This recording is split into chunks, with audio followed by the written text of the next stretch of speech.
Morning students. कल के video के अंदर अपन ने फर्टिलाइजेशन तक टॉपिक कर लिया, जिसमें अपन ने ओजेनेसिस, मेंस्ट्रुअल साइकिल और उसके बाद फर्टिलाइजेशन की प्रोसेस की स्टडी की है। आज का अपना जो टॉपिक है वो है इम्प्लांटेशन से।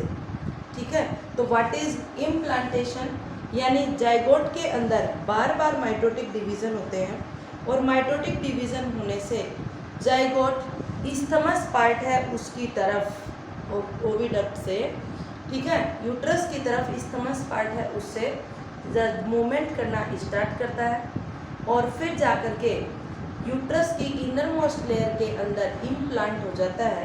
ये प्रोसेस कहलाती है इम्प्लांटेशन।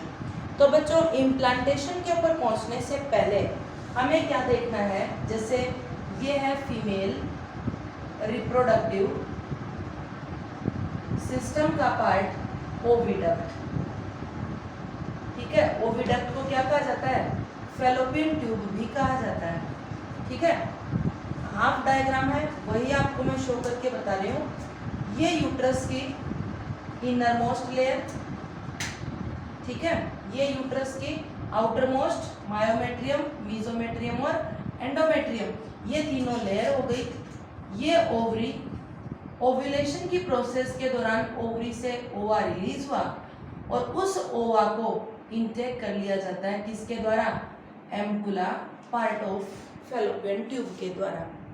ठीक है, अब यहाँ इसका क्या हुआ, कल हमने पढ़ लिया टॉपिक, यहाँ स्पर्म है वो इसके साथ आकर के जुड़ा।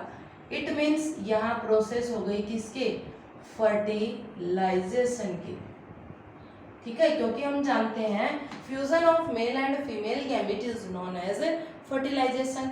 यहाँ हो गई फर्टिलाइजेशन की प्रोसेस। फर्टिलाइजेशन की प्रोसेस के जस्ट बाद डिप्लॉइड फॉर्म में क्या फॉर्म होता है, जाइगोट। ठीक है, अब जाइगोट के अंदर बार बार माइटोटिक डिवीजन होंगे। उन डिवीजन्स को हम क्या बोलते हैं, क्लीवेज बोलते हैं। यानी जाइगोट के अंदर क्या होंगे, क्लीवेज होगा। और ये जो क्लीवेज है ये क्या कहलाते हैं, डिफरेंट माइटोटिक डिवीजन है, उन्हें हम क्लीवेज बोलते हैं। यानी जाइगोट है उसमें फर्स्ट डिवीजन हुआ तो जाइगोट के अंदर 2 सेल्स प्रेजेंट होती हैं। फर्स्ट डिवीजन हुआ 4 सेल्स बनी, 4 से 8 सेल्स बनी, 8 से 16 सेल्स बनी, 16 से क्या बनी, 32 सेल्स हैं, उनका फॉर्मेशन हुआ। ठीक है, तो ये बार बार जो माइटोटिक डिवीजन हो रहे हैं, यानी जाइगोट से, जाइगोट में 2 सेल स्टेज है। फर्स्ट माइटोटिक डिवीजन हुआ 4, सेकंड हुआ 8, 8 से 16, 16 से 32, ऐसे डिफरेंट सेल्स हैं, उनका फॉर्मेशन हो जाता है। तो ये डिफरेंट सेल स्टेज वाला जो एम्ब्रियो है, इनको हम अलग अलग नाम से जानते हैं। और ये जो डिफरेंट सेल डिवीजन होते हैं, इन सेल डिवीजन को क्या कहा जाता है, क्लीवेज कहा जाता है। ओके फ्रेंड्स, जैसे सबसे फर्स्टली अपन बात करते हैं 2 सेल स्टेज वाला क्या बना, जाइगोट बना। जाइगोट है उससे क्या बनता है, 4 सेल स्टेज वाला मोरुला बनता है। मोरुला के बाद गैस्ट्रुला बनता है, गैस्ट्रुला के बाद ब्लास्टुला बनता है। ठीक है, और ब्लास्टुला है उसके बाद 32 सेल स्टेज वाला जो ब्लास्टुला होता है, ठीक है ना, उसके अंदर यानी एम्ब्रियो में 8 से 16 सेल स्टेज वाला है, ये पूरा का पूरा स्ट्रक्चर है, इसको हम मोरुला, गैस्ट्रुला, ब्लास्टुला ये बोलते हैं। और 16 से 32 सेल स्टेज वाला जो एम्ब्रियो आता है, उस 32 सेल वाले स्टेज के एम्ब्रियो है उसको हम क्या कहते हैं, ब्लास्टोसिस्ट कहते हैं। क्योंकि 32 सेल स्टेज जो होती हैं उनके चारों तरफ क्या बन जाती हैं, ब्लास्टोसिस्ट का फॉर्मेशन हो जाता है। यानी कि जो सेल्स होती हैं उनका नंबर 32 होता है, तो कुछ सेल्स हैं वो सरफेस की चारों तरफ हैं, वो इकट्ठी हो जाती हैं, और कुछ सेल्स हैं वो इसके अंदर की तरफ रहती हैं। तो ये जो 32 सेल स्टेज वाला एम्ब्रियो बनता है, इसको हम क्या बोलते हैं, ब्लास्टोसिस्ट बोलते हैं। इसके अंदर पाई जाने वाली जो सेल्स होती हैं, ठीक है, इसके अंदर 32 सेल स्टेज वाला जो एम्ब्रियो है, इसके अंदर जो सेल्स प्रेजेंट होती हैं, इन सेल्स को कहा जाता है ब्लास्टोमियर्स। ठीक है, इन सेल्स को हम क्या बोलते हैं, ब्लास्टोमियर्स बोलते हैं। और ब्लास्टोमियर के अंदर चारों तरफ ब्लास्टोसिस्ट अरेंज होती है और ये डिफरेंट लेयर्स का फॉर्मेशन कर लेती हैं।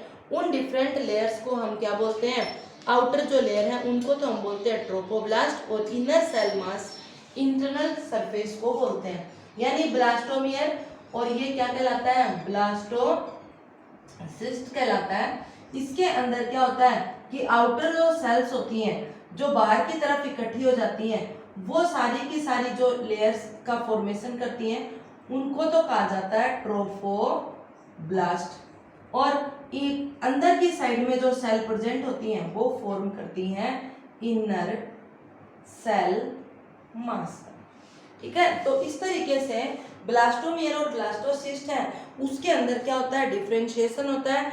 ब्लास्टोसिस्ट में ब्लास्टोमियर जो होते हैं वो टू फॉर्म में अरेंज हो जाते हैं। आउटर जो लेयर का फॉर्मेशन करती है वो तो ट्रोफोब्लास्ट कहलाती है, जबकि इनर वाला जो स्ट्रक्चर है वो कहलाता है इनर सेल मास। ट्रोपोब्लास्ट की जो लेयर होती है वही क्या होती है, एंडोमेट्रियम के अंदर अटैच्ड होती है। यानी 2 से यहाँ बनी 4 सेल, 4 से 2 4 8, ठीक है, 16 32, ये जो 32 यानी ये बना 4 4 से 8, 8 से 16 और 16 से ये बना 32 सेल स्टेज वाला एम्ब्रियो। 32 सेल स्टेज वाला जो एम्ब्रियो होता है उसके अंदर क्या प्रेजेंट होती है, ब्लास्टोसिस्ट और ब्लास्टोमियर प्रेजेंट होती हैं। जैसे ही ये यूट्रस के अंदर पहुंचता है, ठीक है, तो इसके अंदर 2 लेयर बन जाती है, आउटर ट्रोपोब्लास्ट और इंटरनल क्या बनता है, इनर सेल मास। आउटर जो ट्रोपोब्लास्ट है वो ट्रोपोब्लास्ट क्या होता है, यूट्रस की इनर मोस्ट मेम्ब्रेन जिसे कहा जाता है एंडोमेट्रियम। ठीक है, उस एंडोमेट्रियम के अंदर ये जो ट्रोपोब्लास्ट है ये इम्प्लांट हो जाता है। ठीक है ना, यानी इनर सेल मास है वो तो अंदर की तरफ क्या बनाता है, एम्ब्रियो है उसको फॉर्म करता है, जबकि आउटर जो सेल मास है जिसे हम ट्रोपोब्लास्ट बोलते हैं वो ट्रोपोब्लास्ट एंडोमेट्रियम की जो मेम्ब्रेन है उसके साथ जुड़ करके क्या फॉर्म करेगा, प्लेसेंटा का फॉर्मेशन करेगा, जबकि इनर सेल मास है वो क्या फॉर्म करेगा, एम्ब्रियो। ठीक है, तो इस तरीके से जब यूट्रस की इनर मोस्ट मेम्ब्रेन के साथ ये 32 सेल स्टेज वाला एम्ब्रियो अटैच्ड हो जाता है तो उस अटैचमेंट को ही क्या कहा जाता है, इम्प्लांटेशन कहा जाता है। बात समझ में आ गई। यानी जैसे ही अटैचमेंट हो जाता है तो फिर ये ब्लास्टोसिस्ट है, इनकी जो सेल्स होती हैं ये कवर कर ली जाती हैं एंडोमेट्रियम के द्वारा। इम्प्लांटेशन के जस्ट बाद एंडोमेट्रियम इसको कवर कर लेती है और फिर यूट्रस के अंदर ये प्लेसेंटा का फॉर्मेशन कर लेती है। तो यूट्रस की इनर मोस्ट लेयर है उससे ब्लास्टोसिस्ट का जो अटैचमेंट है वही प्रोसेस कहलाती है इम्प्लांटेशन। तो बात समझ में आ गई होगी बच्चों।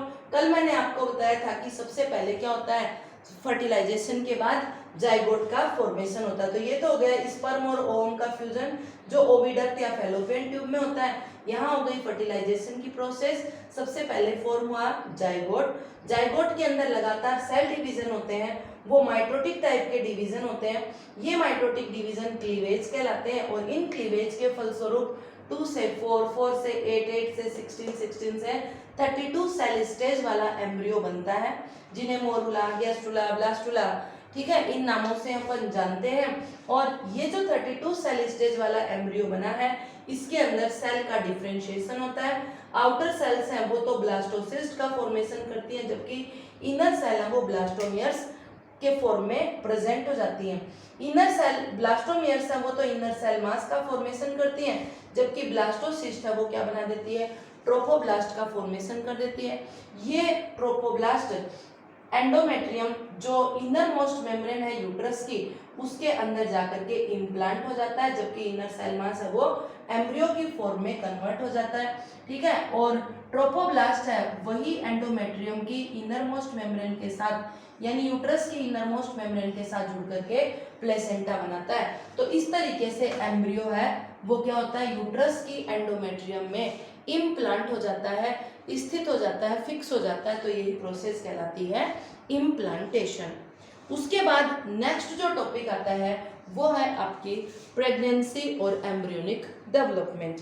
ठीक है, यानी ट्रोपोब्लास्ट की जो सेल्स होती हैं वो इनर लेयर और आउटर लेयर के अंदर डिफ्रेंशिएट हो जाती है। मैंने अभी बताया कि इनर लेयर तो इनर सेल मास बनाती है, जबकि आउटर लेयर क्या बनाती है, ट्रोपोब्लास्ट है उसका फॉर्मेशन करती है। ठीक है, और आउटर जो लेयर होती है वो कोरियन कहलाती है, जो कि कोरियोनिक विलाई का फॉर्मेशन करती है। कि किस तरीके से एम्ब्रियो के अंदर इम्प्लांटेशन होता है उस प्रोसेस को अपन आगे बताएंगे। फिर एम्ब्रियो का डेवलपमेंट होता है कि सबसे आउटर मोस्ट जो लेयर है ट्रोपोब्लास्ट, ठीक है ना, ये जो ट्रोपोब्लास्ट है ये यूट्रस के अंदर पहुंच करके क्या फॉर्म करती है, एक लेयर का फॉर्मेशन करती है, आउटर मोस्ट लेयर का, और उस लेयर के अंदर इस तरीके से फिंगर लाइक प्रोजेक्शन बन जाते हैं। ठीक है ना, तो ये जो आउटर मोस्ट लेयर बनती है इस लेयर को कहा जाता है कोरियन। ठीक है, तो एक कोरियन लेयर का फॉर्मेशन कर देती है, और इस कोरियन के ऊपर ये जो फिंगर लाइक स्ट्रक्चर बनते हैं इनको कहा जाता है कोरियोनिक विली। ठीक है, जैसे हमने देखा स्टमक के अंदर, सॉरी स्मॉल इंटेस्टाइन के अंदर भी क्या प्रेजेंट होते हैं, small finger like projection present होते हैं, वैसे ही कोरियन जो मेम्ब्रेन है जो ट्रोपोब्लास्ट से बनी है उसके अंदर भी क्या बन जाते हैं, फिंगर लाइक प्रोजेक्शंस बन जाते हैं, जिन्हें कहा जाता है कोरियोनिक विलाई। और ये जो कोरियोनिक विलाई है यही क्या होती है, एंडोमेट्रियम के अंदर की तरफ ग्रो करती है। ठीक है, एंडोमेट्रियम के अंदर की तरफ ये क्या करेंगी, ग्रो करेंगी, और ग्रो करने के बाद ये क्या करती हैं, कोरियोनिक जो विलाई है ये यूट्रस के टिश्यूज के अंदर जाकर के फिट हो जाती हैं। ठीक है, जैसे ये यूट्रस है उसके अंदर प्रेजेंट टिश्यू है, ये कोरियोनिक विलाई यूट्रस के टिश्यू के अंदर जाकर के फिट हो जाती हैं, और फिट होने के बाद यूट्रस के साथ जुड़ करके ये क्या फॉर्म करती हैं, प्लेसेंटा का फॉर्मेशन करती हैं। तो what is placenta? Placenta is a connective link present between endometrium या यूट्रस और डेवलपिंग एम्ब्रियो। ठीक है, प्लेसेंटा के थ्रू क्या होता है कि डेवलपिंग एम्ब्रियो है वो मदर बॉडी से न्यूट्रिएंट्स लेता है, और मदर बॉडी है उसके अंदर अपने जो भी वेस्ट मटेरियल बनते हैं उनको वापस डाल देता है। ठीक है, तो एम्ब्रियोनिक डेवलपमेंट की अपन बात कर रहे हैं, इसके अंदर बच्चों प्लेसेंटा का फॉर्मेशन कौन सा पार्ट करता है ये भी पूछते हैं। तो by the reaction of chorionic villi and endometrium tissues, endometrium के टिश्यू और कोरियोनिक विलाई आपस में एक दूसरे के अंदर यूं फिट हो जाते हैं, और फिट होकर के क्या फॉर्म करते हैं, प्लेसेंटा का फॉर्मेशन करते हैं। और प्लेसेंटा का मेन फंक्शन क्या है कि ये डेवलपिंग एम्ब्रियो को न्यूट्रिशन और ऑक्सीजन प्रोवाइड करता है, साथ ही साथ कार्बन डाइऑक्साइड और वेस्ट मटेरियल जो भी एम्ब्रियो रिलीज करता है वो वापस किसमें पहुंचा दिया जाता है, मदर बॉडी के अंदर डाल दिया जाता है। ठीक है, तो इस तरीके से हम क्या कह सकते हैं कि प्लेसेंटा है वो क्या है, कनेक्टिव लिंक है एम्ब्रियो और मदर बॉडी के बीच में। ठीक है, अब कौन कौन से हार्मोन्स हैं जो कि एंडोमेट्रियम के द्वारा रिलीज किए जाते हैं जो प्लेसेंटा है उसके फॉर्मेशन में हेल्पफुल होते हैं। तो इसके अंदर कौन कौन से होते हैं, placental, lactogen hormone, estrogen hormone और प्रोजेस्टेरोन हार्मोन है। ठीक है, कौन कौन से हार्मोन हैं, एक तो एस्ट्रोजन, एक प्रोजेस्टेरोन और दूसरा होता है प्लेसेंटल हार्मोन। ये तीनों हार्मोन क्या करते हैं, प्रेगनेंसी की जो प्रोसेस है उसे कंट्रोल करने का फंक्शन करते हैं। तो ये याद रखना आप तीनों हार्मोन के बारे में। इसके अलावा प्लेसेंटा है, उसके प्लेसेंटा की हेल्प से एम्ब्रियो क्या करता है, सारे सब्सटेंस हैं उनको ट्रांसपोर्ट करता है। ठीक है, और इसी तरीके से इनर सेलमोस, ये तो हो गया इसका आउटर सेलमोस ट्रोपोब्लास्ट का, कि ट्रोपोब्लास्ट की जो सेल्स होती हैं वो कोरियोनिक पार्ट, कोरियन का फॉर्मेशन करती हैं एम्ब्रियो के अंदर आते ही। बच्चों कोरियन क्या है आपको थोड़ा सा मैं बता दूं, जैसे ह्यूमन बींग्स के अंदर तो अपन नहीं देखते, लेकिन अगर अपन एक एग देखते हैं हैन का, तो उसके अंदर हम इजीली देख सकते हैं कि आउटर मोस्ट जो मेम्ब्रेन होती है, एग को हमने जैसे ही तोड़ा, बाहर सबसे बाहर की तरफ एक वाइट कलर की लेयर होती है, वो होती है एमनियन। उसके जस्ट अंदर की तरफ एग का जो योक है येलो कलर का, उसे अपन निकाले तो उसके साथ एक फ्लूइड भी होता है, कलरलेस फ्लूइड। ठीक है ना, तो वो क्या है, amnion, chorion allantois yolk sac, ये 4 लेयर प्रेजेंट होती हैं एम्ब्रियो का डेवलपमेंट करवाने के लिए। तो ऐसे ही इसके अंदर भी क्या है कि जैसे ही ये इम्प्लांटेशन होता है तो इनर मोस्ट जो मेम्ब्रेन है वो क्या फॉर्म करती है, कोरियन का फॉर्मेशन करती है, और इस कोरियन से क्या निकल जाते हैं, फिंगर लाइक प्रोजेक्शन निकल जाते हैं जिन्हें कोरियोनिक विलाई कहा जाता है। और ये कोरियोनिक विलाई यूट्रस की इनर मोस्ट मेम्ब्रेन एंडोमेट्रियम के साथ अटैच हो जाते हैं, ठीक है। एंडोमेट्रियम के जो टिश्यूज हैं उनके साथ अटैच हो जाते हैं और अटैच होकर के क्या फॉर्म करते हैं, प्लेसेंटा का फॉर्मेशन करते हैं। और प्लेसेंटा के थ्रू क्या मिलता है, न्यूट्रिएंट्स है वो एम्ब्रियो इनटेक करता है। ये तो बात थी किसकी, ट्रोपोब्लास्ट की। अब ये जो इनर सेल मास बचा है, ये इनर सेल मास है वो क्या करता है, 3 लेयर्स के अंदर डेवलप हो जाता है। तो इनर सेल मास की 3 लेयर्स कौन कौन सी बनती हैं वो मैं आपको बताऊं, एक्टोडर्म, मेसोडर्म और एंडोडर्म, ठीक है। 3 लेयर्स हैं ये बन जाती हैं। तो इनर सेल मास है वो क्या बनाता है, इनर सेल मास एम्ब्रियो का जो डेवलपमेंट होता है उस एम्ब्रियो की 3 लेयर्स का फॉर्मेशन करता है। सबसे बाहर वाली लेयर होती है एक्टोडर्म, बीच वाली होती है मेसोडर्म, और सबसे इनर मोस्ट जो लेयर होती है वो होती है एंडोडर्म, ठीक है। एक्टोडर्म है वो तो क्या बनाती है, स्किन, हेयर्स और अपनी बॉडी के जो आउटर पार्ट है उनका फॉर्मेशन करती है। मेसोडर्म है वो अपनी बॉडी के कुछ ऑर्गन्स हैं उनका फॉर्मेशन करती है, जबकि एंडोडर्म है वो भी क्या बनाती है, कुछ इंटरनल ऑर्गन्स का फॉर्मेशन करती है, ठीक है ना। तो इनर सेल मास है उसके अंदर क्या प्रेजेंट होती है, सर्टेन सेल्स प्रेजेंट होती हैं, और ये जो सेल्स होती हैं ये तीनों लेयर का फॉर्मेशन करती हैं, और ये तीनों लेयर मिलकर के क्या फॉर्म करते हैं, different organs of the body, उनका फॉर्मेशन करते हैं। बात समझ में आ गई बच्चों। तो आउटर इनर सेल मास है वो तो क्या बनाता है, 3 लेयर बनाता है एम्ब्रियोनिक डेवलपमेंट की, एक्टोडर्म, मेसोडर्म, एंडोडर्म, जो different parts of the body का फॉर्मेशन करता है। जबकि आउटर ट्रोपोब्लास्ट लेयर है वो क्या फॉर्म करती है, प्लेसेंटा का फॉर्मेशन करती है, ठीक है।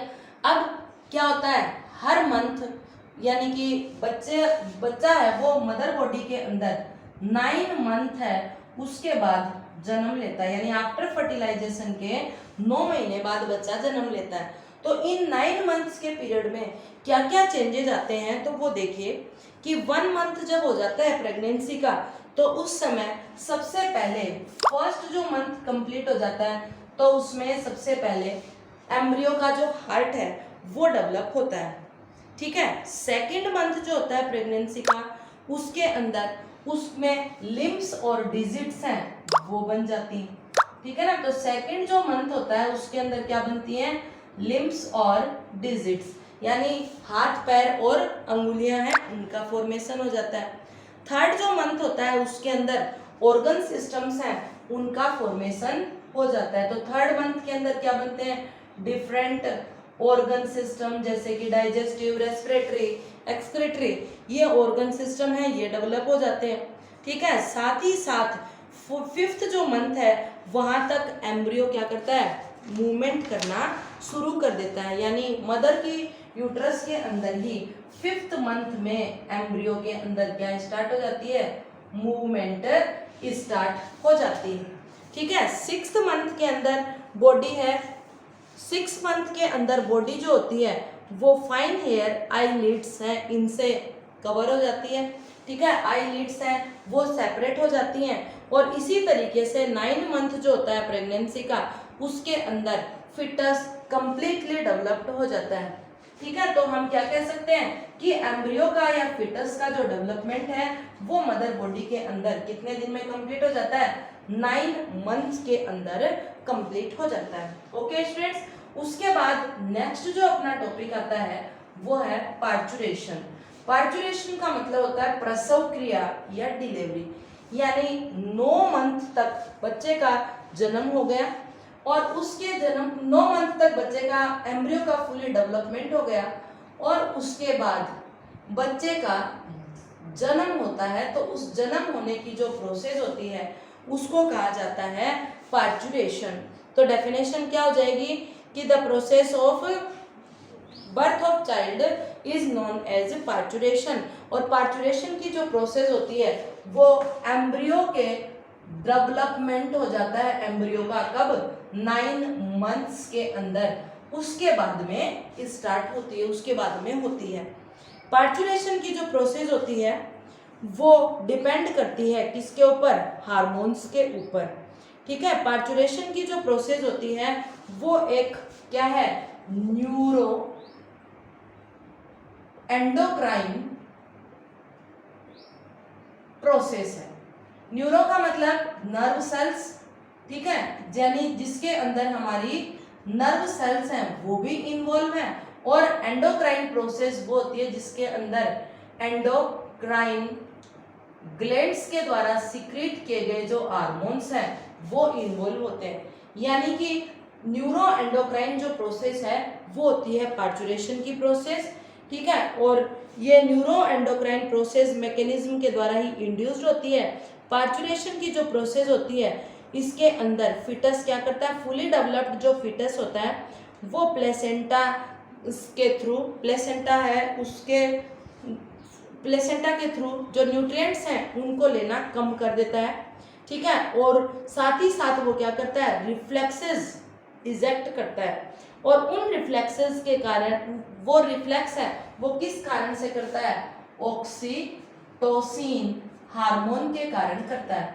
तो ये जो ऑक्सीटोसिन हार्मोन होता है, इस हार्मोन के कारण फिटस है वो मदर बॉडी के अंदर रिफ्लेक्शन शो करता है, और साथ ही साथ यूट्रस की जो मसल्स होती हैं उनके अंदर ये एक कॉन्ट्रैक्शन स्टार्ट कर देता है जिसके कारण पेन शुरू हो जाता है। और ये जो पेन होता है इसी के थ्रू क्या होती हैं, जो मसल्स होती हैं वो इरेक्ट मसल्स हैं वो लूज हो जाती हैं, और ये ऑक्सीटोसिन हार्मोन है ये यूट्रस की मसल्स में कॉन्ट्रैक्शन ला देता है जिसके कारण यूट्रस है उसके थ्रू बच्चे का क्या होता है, बर्थ हो जाता है। ठीक है बच्चों, तो बात समझ में आ गई आपके कि पार्चुरेशन वो प्रोसेस होती है जिसके अंदर एम्ब्रियो का बर्थ होता है। यानी एम्ब्रियो जब यूट्रस के अंदर 9 मंथ तक रहता है तो 9 मंथ के बाद न्यूरो एंडोक्राइन प्रोसेस के थ्रू एम्ब्रियो का बर्थ होता है। न्यूरो एंडोक्राइन प्रोसेस का मतलब क्या है कि एंडोक्राइन ग्लैंड्स है वो कुछ हार्मोन सीक्रेट करती है, जो नर्व सेल्स है उनके ऊपर भी अपना इफेक्ट शो करता है। तो न्यूरो एंडोक्राइन मैकेनिज्म है उसके थ्रू क्या होती है, पार्चुरेशन की प्रोसेस होती है।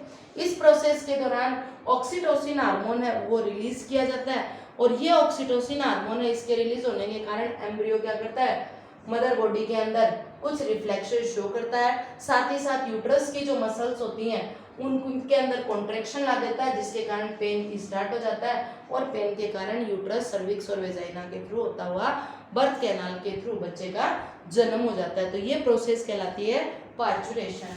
उसके बाद अपना एक लास्ट टॉपिक बचा है वो है लैक्टेशन।